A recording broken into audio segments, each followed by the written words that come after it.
Can we move on to the NHS? Because obviously it's a big issue for everybody across the UK, not just in Scotland.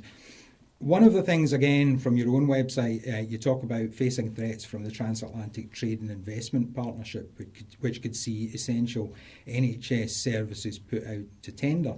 Now, without getting too complex here, TTIP is an EU-US trade agreement. The SNP are very pro-EU. So why would you have something to fear from something that is essentially an EU initiative? Well, I think the first thing we should say is that we've got nothing to fear from trade agreements. If we're going to, if we're going to contribute to the global economy, if we're going to find our way in the world, we will arguably do that only through trade agreements. So we want to see trade agreements developed. We want to have access to the market that is the European Union, and we want to trade with other countries around the world. Of that, there is no question. What's different about the Transatlantic Trade and Investment Partnership is the fact that it is an agreement between the EU and the US. You're quite right. But it's an agreement that has been developed without the Scottish people having a voice in it, because the UK is the member state and it's the UK that is contributing to that discussion. So I would like to see Scotland and the Scottish people have a voice in that development. That would be the first point I would make. But beyond that, the Transatlantic Trade and Investment Partnership goes beyond a simple trade agreement and opens up aspects of our public services that historically have never been part of trade agreements. So I'll give an example. I think, in the constituency of Caithness, Sunday Straws, public services are very important. The geography is such and the low levels of population density are such that we do rely on public services. They wouldn't be delivered viably on a commercial basis, and I'm talking about things like emptying the bins, delivering the mail, so on and so forth. They have to be done through the public purse. If they're going to be opened up to private tendering, two things will happen. Either nobody will want to deliver them because they're not commercially viable, or the costs will go through the roof because it will be very expensive to deliver. And that's what we have to guard ourselves against.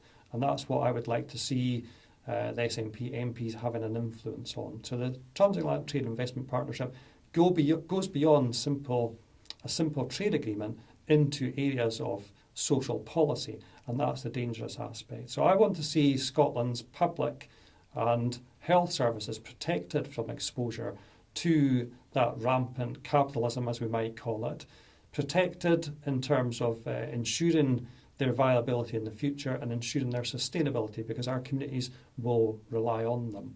That's very important. The Transatlantic Trade and Investment Partnership follows another agreement that was implemented by the US and the Pacific Rim countries. It's called TTP.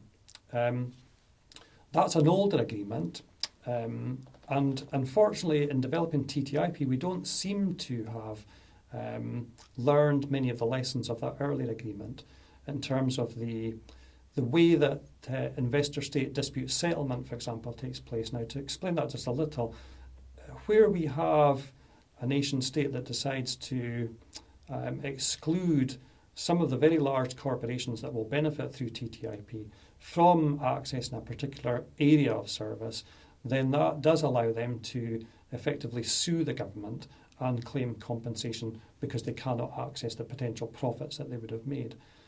We're losing our way here. That's way beyond a trade agreement into, as I've said already, impacting upon our social policies and the ability of our public services to deal with the issues that are important to the people, in this case of Scotland. It's interesting to note that the French government, in their negotiations through TTIP, have excluded from that agreement their film industry. Their film industry is unique to France, obviously.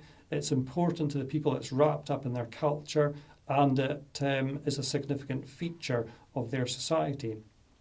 So important, in fact, that they have chosen to exclude it from TTIP. And that's arguably to protect their film industry from Hollywood, not Holyrood.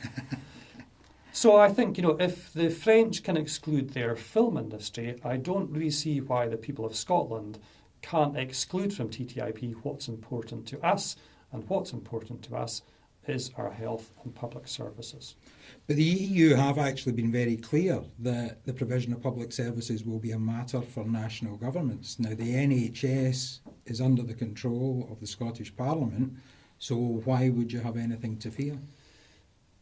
Because, Ian, the member state in terms of developing EU agreements is the UK government. It's the UK, it's not the Scottish Parliament. So whilst health and public services, you're quite right, are devolved to the Scottish Parliament, that could be washed away simply by the UK government agreeing to TTIP and agreeing to allow full commercial exposure to health and public services across the UK.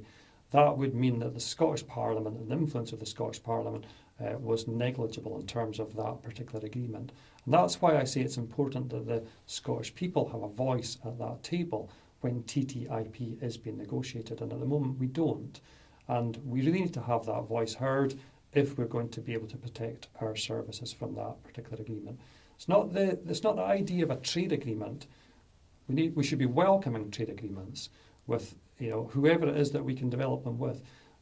What's different in this case is it goes beyond simply trade, beyond simply commercial activity, into opening up our health and public services to privatisation and tendering and commercialisation.